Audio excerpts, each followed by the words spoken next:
Hi, I'm Chef Greg with Coast Packing Company.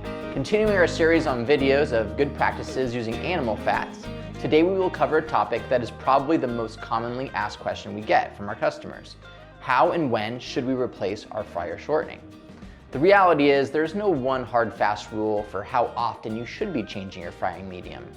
There are a number of variables that can significantly reduce or lengthen the life and durability of your fryer shortening. Determining when to change out your fryer is very important. Discarding your frying medium too early can be costly, while pushing your frying medium too far can also be detrimental, as it can leave foods with undesirable flavors and even promote safety hazards. The first and most important step is picking the right frying fat.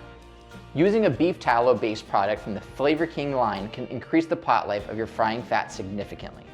While many products are high in unsaturated fats, animal shortenings are primarily made of monounsaturated and saturated fats, thereby making them less susceptible to degradation, which is our word that we use for deterioration.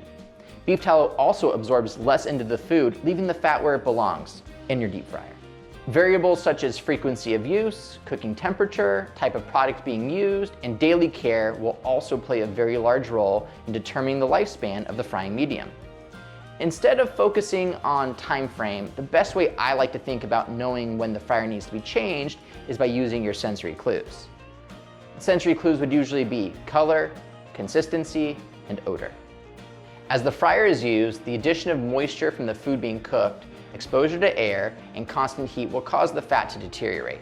The frying medium will begin to thicken, changing the viscosity, which is often associated with foaming. This is called polymerization.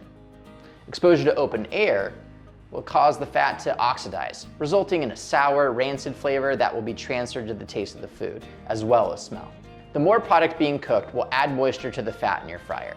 This is also known as hydrolysis, also resulting in off-putting flavors, strong odors, as well as smoke.